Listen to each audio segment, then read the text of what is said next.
Good afternoon and welcome to the Power and Knowledge, Latino Reactions and Impact of COVID-19 National Poll Briefing. This briefing today is a partnership between the Latino Leadership Institute, Somos, and our friends at Latino Decisions. My name is Joelle Martinez, and I have the honor of serving as the Executive Director of the Latino Leadership Institute at the University of Denver. Today, we are coming together to ensure that leaders are ready for the challenges of the moment. COVID-19 has already impacted our lives in so many undeniable ways, and it can at times feel overwhelming. But today, through webinars like this, we are proving through our collective power and influence that we can and we must be influential in the recovery of our neighborhoods, our communities, and our country. We have a saying at the Latino Leadership Institute that leadership is both our heritage and our legacy. And just as we have throughout our state's and country's history, Latinos today are leading in extraordinary ways. We are providing frontline support. We are collecting and sharing relevant data. We are speaking openly and honestly about the impact of this crisis, and we are strategizing on how Latinos can lead during the recovery and through the post-COVID world.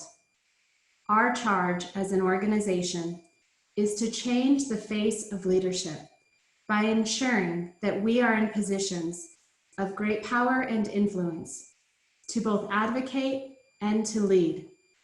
But our work is also aimed at changing the power paradigm. We are far more powerful when we are informed. We are far more influential when we are united in our efforts to move our community forward. You see, at the LLI, we believe that knowledge itself is power. And that is why today's webinar will actually launch our series, Knowledge is Power. We will continue to share important data and research. We will convene stakeholders and thought leaders so that we can dig far deeper into these very important issues right at the heart of our community. And we will continue, as we have always done, to spotlight Latino leaders who are making a difference in so many meaningful ways. We are resolved as an organization to lead, to help guide, not just our community, but all communities forward. COVID will not determine our destiny. I know for a fact that we will. Today, we have a very ambitious and full agenda for 45 minutes. We will hear from national leaders, data experts, and of course, two of Colorado's most esteemed Latino leaders.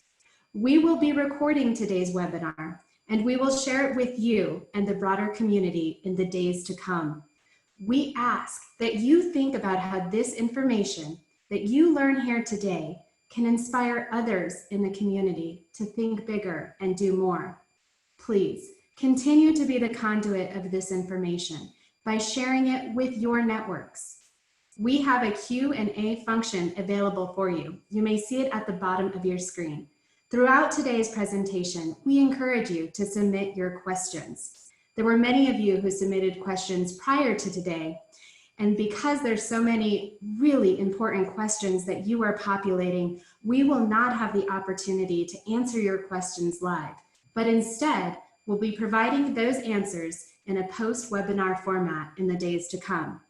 If you are following us on Twitter, we will be live tweeting key ideas and data from the presentation today. So join us by tweeting your impressions, ideas, questions, and takeaways by using the hashtag LatinosLead. And with that, it is my honor to welcome our first guest today, Mr. Henry Muñoz. He is a nationally respected voice in the discourse about the imprint of Latino culture and identity upon American society in the 21st century. He is a designer by trade, but I have gotten to know him as a social activist, opinion leader, and true philanthropist. Mr. Muñoz works across multiple platforms that converge at the intersection of politics and the built environment. He is the founder and CEO of Somos Healthcare, and the reason that we are able to share this data with you today. Mr. Muñoz, it is an honor. Thank you for your time and welcome to the LLI community. Thank you, Joelle. I appreciate the introduction and the opportunity to speak with this community. I want to say thank you also to the Institute. And if there was ever a time in the history of our community for there to be a strong expression of Latino leadership, it's now. I probably should tell you a little bit about how I got here. I am a designer by trade, but I was raised in a family led by two union organizers. And when I was very young, I had an opportunity to understand that the place that I lived was divided between the haves and the have-nots, that it wasn't equal and that it wasn't always justice. And it set me off on a trajectory over the course of my life where I felt like what I could do was to create institutional change. So I have been involved in the development of the Latino Victory Project as a co-founder. I worked to create the commission to establish what will be known as the Smithsonian American Latino Museum on the Mall in Washington, DC. And I went to work for President Obama for about 6.5 years of my life. I decided that in order for me to make the most change that I could with the rest of my career, that I would work in healthcare in one of the most populous places in the world, a place filled with immigrant voices who were invisible at the time. So I've spent 5 years as a co-founder of Somos, working to bring access through culture and through language to the mainly minority community of New York. In this period of time, through conversations with my colleagues, over 3,000 family doctors who work throughout the poorest neighborhoods of New York City, what we saw it happening in the buildings, in the streets of New York City, we would begin to read about 2 weeks later in the newspapers and see on television in COVID-19. It began to impress upon me that this was yet again a situation where historically, because we haven't had access, because the system wasn't set up for us, because people do not speak Spanish, that we were going to end up being the most hard-hit population of New York City. So my partner, Ramon Tayaj, himself an immigrant to the United States, a Dominican by birth, and I decided that we needed to have knowledge, that we needed to have data, that if we were going to speak truth to power, that we needed to do it not anecdotally, but to collect it for ourselves, that we would not wait for government to provide it for us. We started the first bilingual testing sites in New York. We started collecting information. We started a Spanish language first hotline.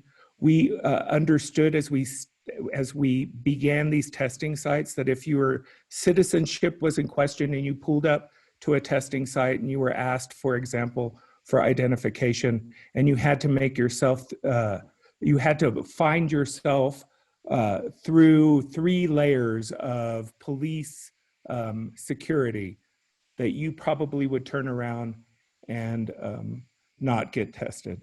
We understood that there was a great deal of misinformation out there.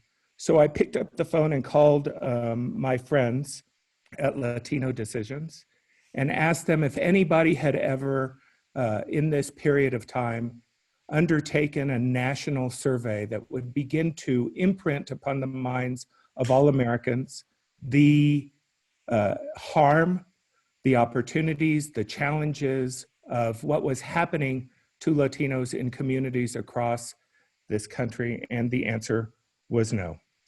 So we decided that it was the right thing for us to do, not only for our community in New York, but to begin to share that experience with other communities across this country in order to build a unity of purpose to put into place one poll and now several polls that will be done consistently over the course of the rest of the year to really understand not just the impact of the virus upon our community, but the impact of this moment on all of the aspects that are important to the American dream that we all hold so dear.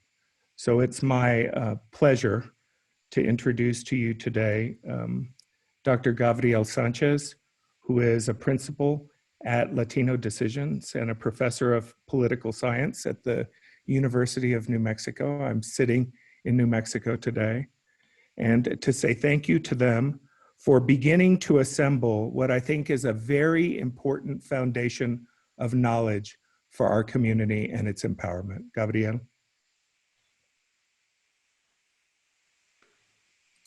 Thank you, Henry, for that warm introduction. And I would like to take a second as I share my screen with you so you can see the PowerPoint deck, just to thank you, Mr. Muñoz, and your team from Somos for stepping up early to fund and convene a study on Latinos when our community was being left out of essentially all national discussions about COVID-19. We know, unfortunately, our community is often left out of these important discussions, and unfortunately, this was no exception. Your efforts and those that you noted in terms of a longer term effort to fund future studies, including one poll that we just started in the field, I'm excited to note we'll have a Colorado oversample, and we are extremely committed to supporting efforts to convene a Colorado specific poll in the future to follow up on the numbers that you will see today. Also like to thank you, Joelle, Katherine, and your full team at the Latino Leadership Institute. You folks have been longtime collaboration partners and colleagues of mine, and I greatly appreciate the opportunity to participate in this webinar today. As I start to walk through the numbers that you'll see, I want to stress that these numbers on COVID-19 specific to Latinos are not the result of COVID-19, but the result of existing inequalities facing Latinos that unfortunately do not get enough attention. Hopefully, by shedding some light on this, we can see the underlying inequalities that produce these outcomes that I'm going to share with you today, addressed by policymakers at the federal, state, and local level.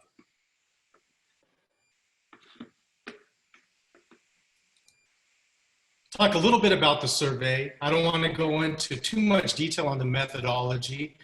Those of you participating in the webinar that are familiar with Latino Decisions know that we take extreme care to make sure that our surveys are the most rigorous possible and that all aspects of our community are included in the poll.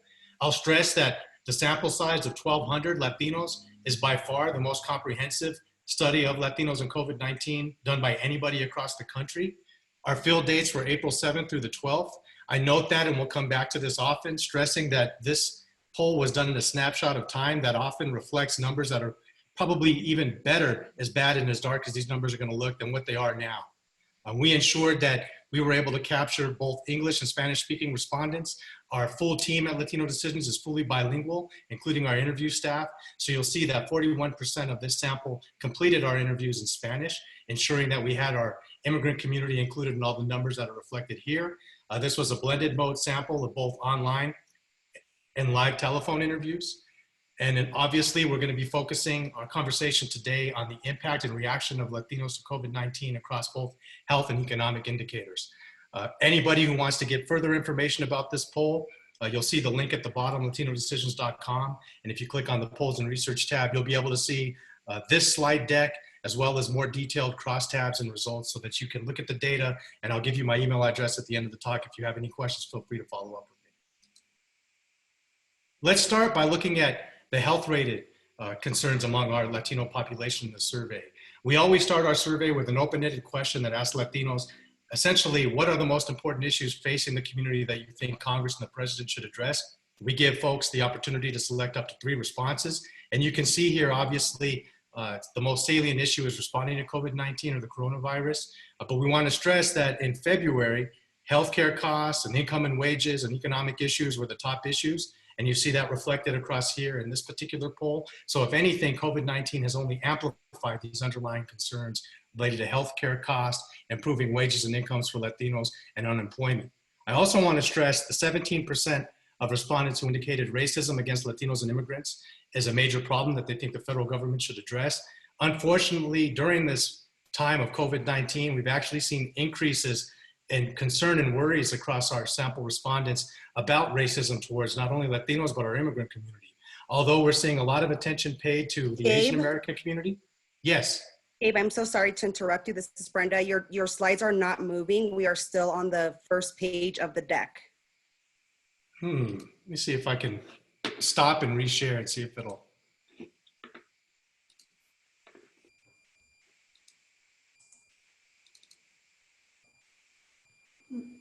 Are they popping up now? We see issue priorities. Beautiful. I'm going to try to advance one and I'll come back to this one. Is it advancing? Yes, thank you. Beautiful. So I'll pick up right where I left off with issue priorities. Hopefully now folks can see the bar charts that indicate that although responding to COVID-19 is the most salient issue across the sample, we're also seeing racism against Latinos and immigrants at 17%. A lot of attention has been paid, and rightfully so, to the Asian American community that have seen a lot more anti-Asian sentiment reflected from COVID-19. But unfortunately for our Latino community, and particularly immigrants, we're actually seeing an increase for that community as well. So let's not forget about that as we focus a lot more attention on the healthcare and economic concerns of our community.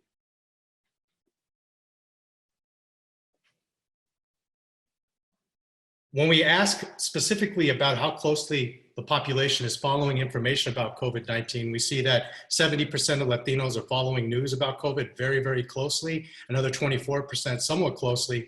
The salience of this issue makes a lot of sense because reflected in this poll, 22% of all Latino adults know somebody personally in their network who has fallen ill due to coronavirus. Keep in mind that's slightly more than 1 out of every 5 people. Just let that number sit with you for a minute to give you some indication of the direct implications that COVID-19 is having on the Latino community. Obviously, these numbers are undoubtedly higher now. Since the survey was completed just 3 short weeks ago, more than 400,000 new confirmed cases have been reported, and more than 30,000 folks have lost their lives to COVID-19. So again, unfortunately, very, very dark numbers that we want to share with you today. When we ask specifically about concerns and experience with COVID-19 and the impact particularly on healthcare access, we see that an overwhelming 86% of Latinos in this sample are concerned about local hospitals not having enough supplies, 66% indicating that finding basic necessities like medicine, food, and other supplies is a problem that they're worried about. 63% of Latinos in this sample are extremely worried about losing their health insurance. 57% have canceled or delayed medical appointments that they know that they need as a result of fear of going to the hospital during this time of COVID-19. And probably the most alarming statistic is that 1 in 5 Latinos have already lost their employer-provided health insurance. Keep in mind, Latinos in Colorado, like everywhere else across the country, were already a community that was most likely to be uninsured. And so seeing this 20% number here is extremely alarming and should give us all room for cause and concern to think about how we can address this moving forward. One of the other numbers that is surprising to some and really speaks to the challenges that we're going to face moving forward is that the survey sample indicates that 36% of Latinos working in either blue collar or white collar essential jobs, including agriculture, healthcare, sanitation, and delivery services, are still working outside of the home and going to work every day. Among that subsample, more than 1/3 of Latinos do not feel safe that they're working outside of their home and their employer is not providing the basic equipment to keep them safe in the workplace, whether that's personal equipment or ensuring that policies like 6 feet distancing are put in place. They're feeling that they might become ill by going to work.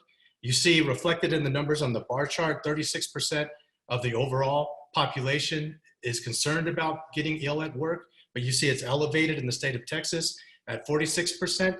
I think this reflects the fact that a lot of this is driven by decisions made by governors and other elected officials regarding how quickly we move back to opening up economies. So let's keep that in mind as we think about what the future might entail, and obviously have great concern for all of our folks that are still in the workplace and are very concerned about the ability to remain healthy and not infect themselves and other members of their family. I want to talk a little bit about the economic related concerns and risks. As you will see, this is a huge concern across this particular survey sample, and it's something that we're going to have to pay attention to as we move past the immediate concern about the virus itself and start to shift gears and think about the economic recession. When we asked respondents to specifically think about the coronavirus and what is the most important issue facing the community that they think government should address specific to COVID-19, you see that 35% indicate that they need help with wages and income. There's also significant concerns about increased access to testing. 26% of the sample indicated that they themselves or somebody in their network would like to be able to get tested, but were having difficulties accessing a test. 30% need protective equipment or gear. 26% better access to food, medicine, and basic needs. And this is one that I think all of us can pay attention to and hopefully be helpful with. 1 out of every 4 Latinos in this national sample indicated that they perceive they need more honest information about COVID-19, including having that information available in Spanish.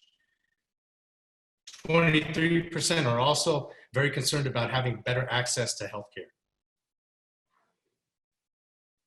When we look specifically at economic losses and stressors across our Latino community, you see nearly 1 out of every 2 Latinos nationally are concerned about pay cuts that they're already receiving. 43% have already indicated that they're having trouble making rent or mortgage. And alarmingly, more than 1 out of every 3 Latinos at 35% indicate that they have already lost their job. Keep in mind the time frame of this survey. This number is probably higher than 35% when we see the new results coming from the second survey that we'll take hopefully an opportunity to provide results to in the coming weeks. 33% have lost significant amount of their savings or retirement. 29% have seen that they themselves have either closed their business or are seeing big losses in their revenues. Keep in mind, Latinos as small business owners are overwhelmingly disproportionately being impacted across the numbers we're seeing in the country. And given the high number of members of our community who have small businesses or are employed by small businesses, that 29% number should be a major concern. And finally, 18% have indicated that they're seeing increased work hours, but not being paid for that increase in hours. And I want to draw your attention to the fact that we're seeing inequalities across our Latino community, particularly for our immigrant or foreign-born community. 40% in terms of their lower income household status have experienced job losses. We're also seeing, unfortunately, households with small children aged 0 to 17 are disproportionately impacted across some of these indicators, including having higher rates of furloughs or having their wages cut. And finally, those individuals that are the youngest in our workforce, 18 to 29 years of age, are seeing a higher probability of being asked to work more hours for lower pay.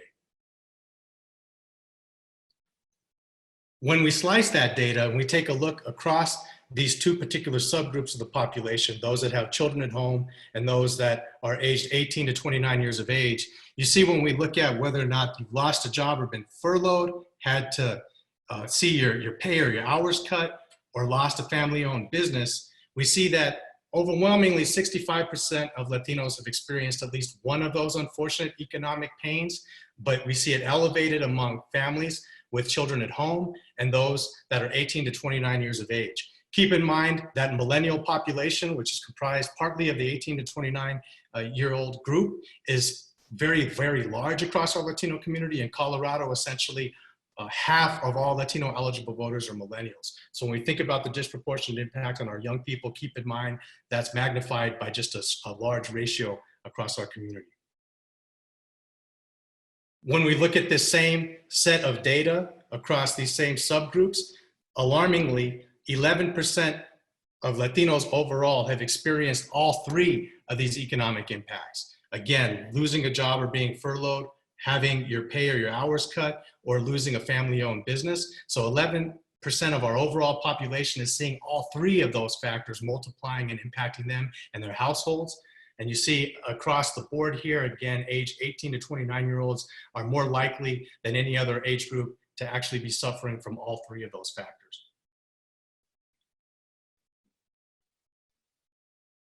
One of the most important slides that I want to share with you today stresses not only the financial impact that COVID-19 is having on our community, but unfortunately, the very, very low level of resources, a safety net that our population has.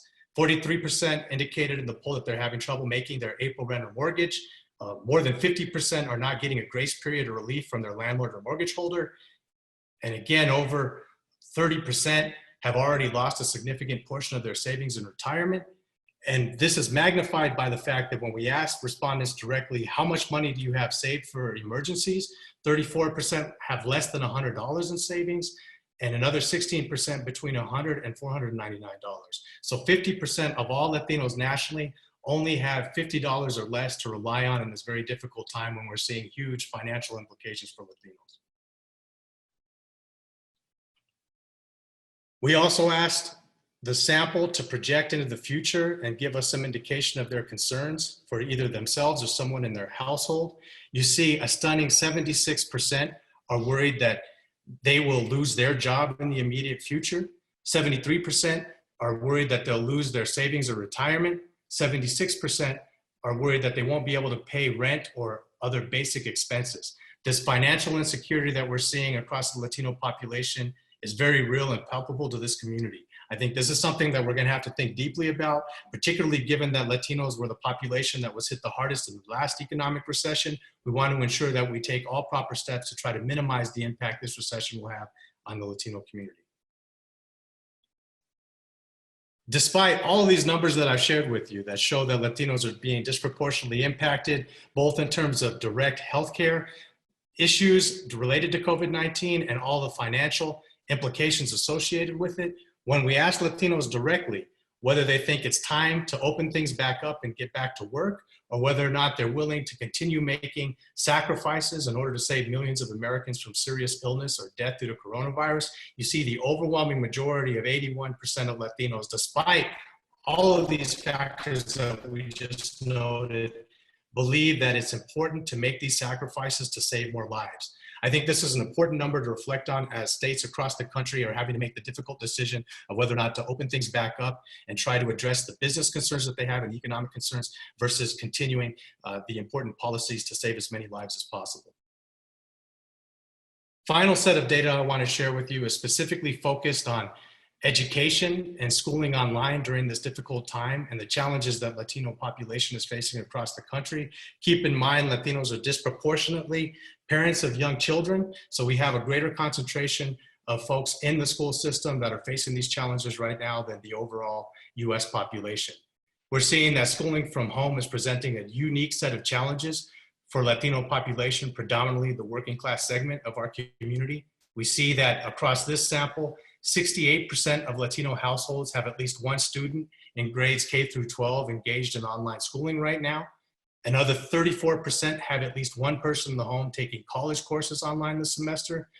All of you probably are aware that as universities are thinking about the fall semester and whether or not that will take place online, a lot of our young people will not be able to live in the dorms and will have to be pursuing their college education at home. So given these factors, it makes sense that 58% of Latinos are worried about their children not learning enough online and being concerned that they will fall behind. When we look specifically across some of the indicators in the survey, we find that 33% of Latinos are unfortunately having their Wi-Fi or cell phone bill increase as a result of greater need for online schooling and work. 32% don't have enough computers at home to support schooling online. In many of those cases, we're hearing that the parents that are working online have the one computer that's available for that and unfortunately cannot utilize it for home education. 20%, so 1 out of every 5 Latino households, rely specifically on their phone for home internet access. So being able to provide education becomes incredibly challenging for that segment of the population.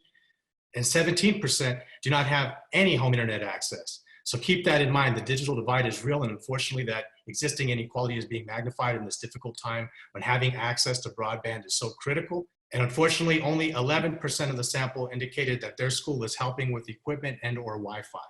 So thinking about what education looks like moving forward, particularly for the Latino community, is something that I think we need to spend more attention on as we shift towards the summer months and hopefully have enough time to address some of these concerns before school start session in the fall. Homeschooling is also incredibly difficult for many that are trying to act as teachers, and it is a substantial hurdle for many Latinos in the context of online education. We see that 58% of Latino parents indicate that online schooling has made it hard to communicate with teachers. finding that learning and supporting learning for their children is more difficult now than ever. 49% indicate that it's difficult to help their child because they are not familiar with the class subjects and assignments.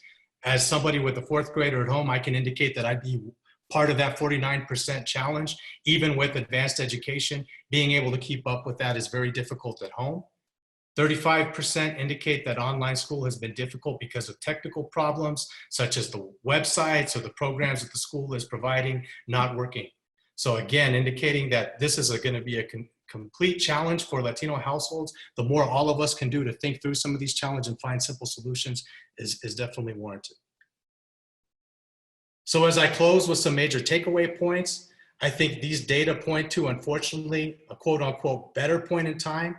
Since the survey has completed just 3 short weeks ago, the country has experienced more than 12 million cases of unemployment, more than 500,000 new confirmed COVID-19 cases, and more than 40,000 people who have unfortunately lost their lives due to COVID-19.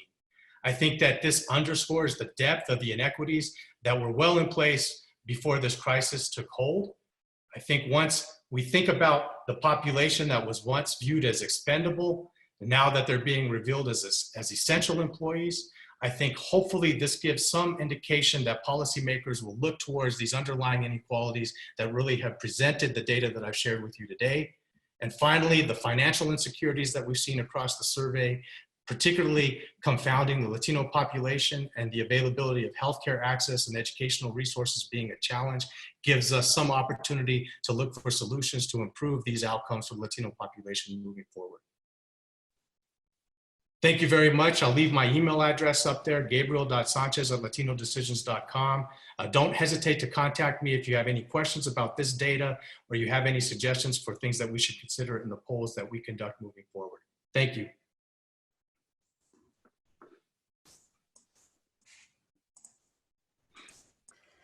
Thank you so much, Dr. Sanchez, for that incredible presentation about data. I used the word overwhelming earlier, that this entire situation can feel overwhelming.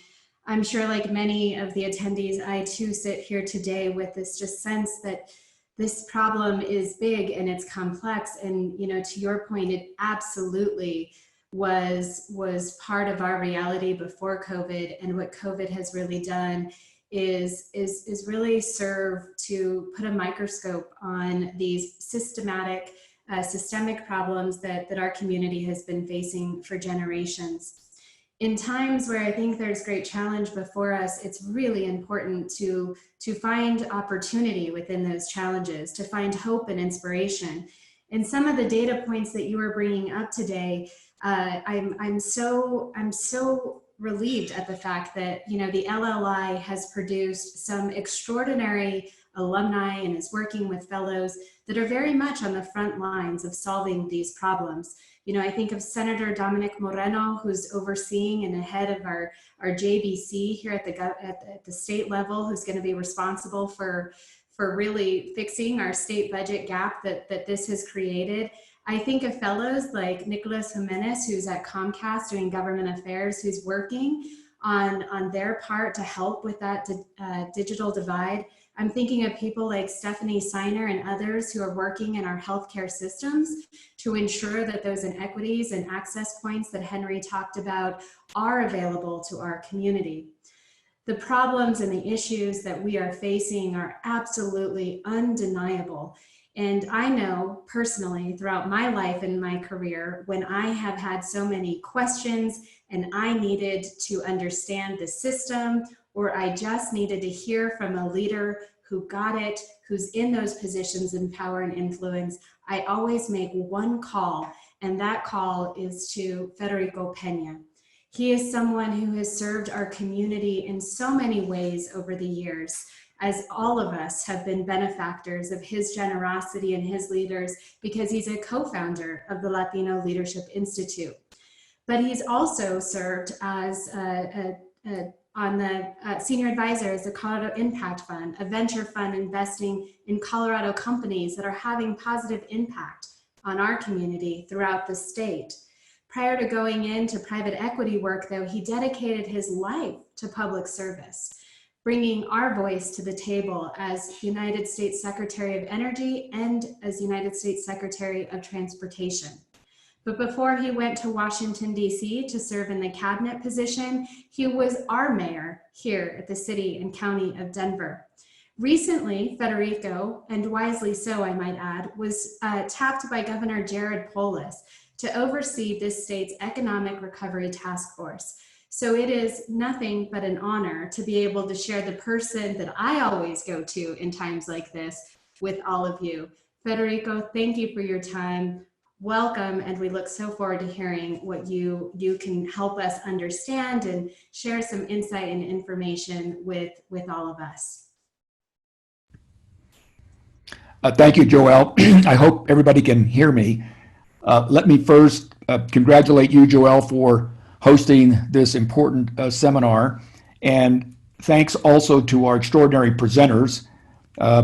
First, obviously, to my good friend, Henry Muñoz, to Dr. Sanchez, whom I've known for some years. Thank you, Dr. Sanchez, for your very informative presentation and the great work you continue to do. And I think later on, Katherine Archuleta will be heard. So Katherine, thank you for your leadership also. I'll be brief because I want to be informative and very direct. Around March 20th of this year, Governor Polis asked me to chair the Council on Economic Stabilization and Growth. The reason the governor asked me to do this 7 weeks ago is because he and his team were exclusively focused on, of course, the emergency health and safety crisis facing our state. He didn't have time back then to be thinking about the economy, how to stabilize the economy, how to begin to grow the economy. So he asked me to chair a council of 7 members. I was honored to ask to chair it. Since then, we have put up 8 or 9 different committees representing every sector of the economy. You can go to our website, the Economic Stabilization and Growth Council. It lists all the council members, all the committee members, and some of the beginning recommendations we're making. But to give you just an example of the breadth of this effort, because it truly is extraordinary, as Joelle and others have said, we've never experienced anything like this in our lives. We have over 200 Colorado citizens involved in this work and serving on these 8 or 9 committees. We have tried to make sure that the committees are diverse, representing not just the geographic diversity of our state, but the ethnic and racial diversity of our state, because I've always believed that our best ideas come from people from all walks of life and who can give us direct information from the ground. So, for example, we have a committee on energy, one on labor, employment, and education, one on local, rural, women and minority-led small businesses and entrepreneurs, one on infrastructure, one on financial services, arts and culture, tourism, outdoor recreation, agriculture, food security, et cetera, just to give you an example of the breadth of this work. We have already submitted 2 sets of recommendations to the governor. I'm very happy to say that he's accepted probably 95% of our recommendations. And they range from everything from connecting directly to our members of Congress, and you've seen the result of that in the 2 pieces of legislation that have been passed. The second stimulus being far more improved than the first. Secondly, our recommendations that are going to the state legislature, which will be convening very shortly. And thirdly, our recommendations that the governor has issued by executive order. The range of the recommendations are everything from improving the safety and security of workers in every aspect of our economy. Of course, that affects Latino workers, whether they're in grocery stores or in hospitals, wherever they are, construction sites. That's one example of the kinds of recommendations we're making. Number 2, recommending to the Congress that immigrants and undocumented citizens, residents, be covered in future stimulus legislation because they weren't at the beginning. We realized the extraordinary work and, frankly, the risk that so many of our Latino immigrants, particularly undocumented residents, are offering every day, whether they're farm workers or people in the meatpacking plants, wherever they are. So we're asking that they also be covered in the stimulus. We're asking that more financial services be provided to small and minority and local companies. In the first round of the stimulus, a lot of small businesses were not covered by the large banks. So in the second round, we made sure that many more of them were covered. And I think that's helping in an extraordinary way. We're asking for nonprofits to be supported financially and in other ways. We're asking that in terms of financial services, again, we are thinking of creating and are very close to creating a statewide fund of between $25 and $50 million that'll be specifically available to small and minority businesses in the state that have not been able to receive any benefits thus far. So our work is extraordinary. It's very comprehensive. And the point I want to make to all of you is that we're going to be in this for the long haul. And all along the way, we have been very cognizant of the impact of this crisis on Latino workers, on Latino citizens. We know that recently we've seen the data in Colorado that Latinos are disproportionately dying from the virus. They're disproportionately being hospitalized from the virus. And of course, we're in contagion, disproportionately receiving the contagion of this disease. So it's impacting our community, not only in terms of the small businesses that Latinos have, but in terms of our personal health and safety, and of course for the workers. So that's a quick summary, Joelle, of the work that we're doing. I'm happy to answer any questions, and we'll continue to do our work, because what we're trying to do right now is simply stabilize the economy as best we can with the recommendations that we're making. And then over time, we want to think about how we can emerge from this crisis with a new innovative economy for the state of Colorado. And of course, that will make sure that Latinos, other minorities, and immigrants are part of that solution, because of course, we've already provided extraordinary service thus far in so many ways. So let me end there. And again, I'm happy to answer questions later on. Joelle, thank you again for hosting us, and look forward to the rest of the conversation. Thank you again, Federico, not just for your time today, but for your continued leadership and service.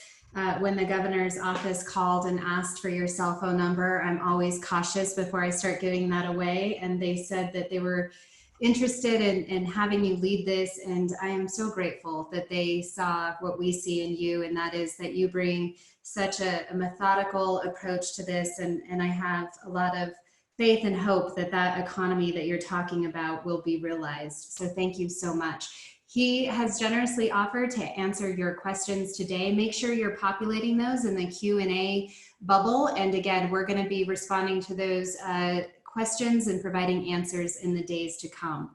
So before we go to our great closer, the none other than Katherine Archuleta, I want you to take 30 quick seconds and just answer these quick poll questions. We're wanting to know, are you still practicing social distancing? So if you can just go in and log your answer there. How are you staying up to date on this important information? Are you getting this from cable news, from family and friends? And as I mentioned before, this is just the beginning. As Federico and Henry and Gabe have all shared with us today, this is going to be a long process of recovery and imagining the future for our community. So we want to know from you of the topics we talked about today, like the economy and jobs and healthcare and education. What of those issues are most important to you, and what would you like us to dig a little bit deeper into in the coming days, weeks, months ahead? So we're getting those polls in. We'll just give it another couple of seconds, and we will give you the poll results here.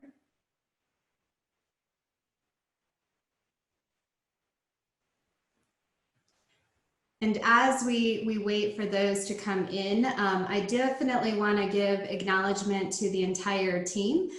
We put this together in about a week. So this team working behind the scenes throughout COVID, like many organizations, are doing so remotely, and have shown up every day to make sure that the work that we're doing is going to have a direct and positive impact for our entire community throughout the state.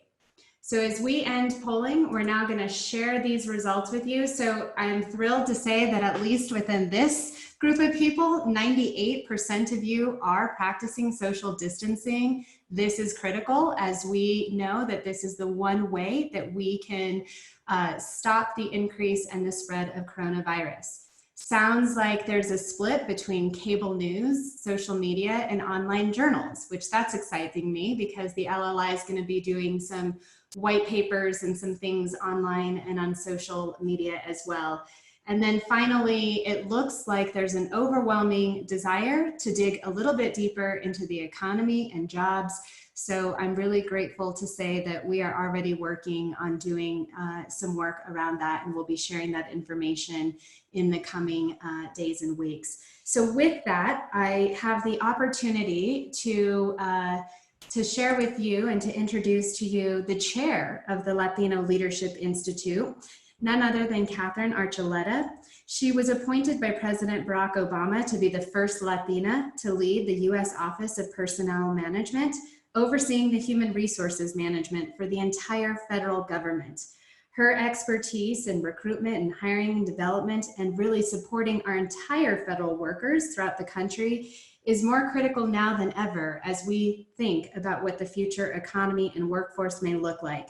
She began her career, though, as a school teacher and, of course, worked in many different administrations, including that of Mayor Federico Peña's. And she has held leadership roles in nonprofit sector, both here in Colorado and in New Mexico. With that, I welcome Ms. Katherine Archuleta to close us out today.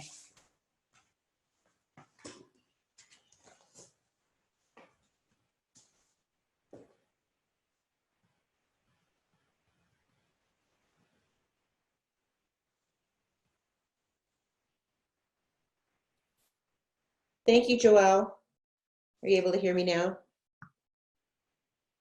Yes. Good.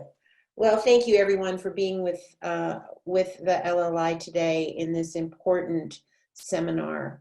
I am pleased to be able to join my dear friends Henry, Gabe, and Federico as we talk about one of the most important issues in our lifetimes and for the lifetimes of our children. And the words that were spoken today are really, really important. I don't need to add to them, but I would like to remind you, the listeners today and participants, a little bit about what you heard in the last 2 or 3 minutes of our webinar. We opened it with Joelle really talking about how power is the power in knowledge is so critical for all of us. And we need individuals and corporate leaders like Henry Muñoz who are willing to make the investments in making sure that the Latino community has that knowledge so that it can take the actions and lead in the efforts as we fight this crisis and as we emerge through it.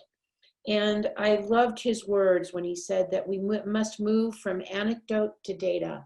And thank you, Henry, for the investment that you've made in this important poll that is shedding a lot of light on the issues and concerns within the Latino community.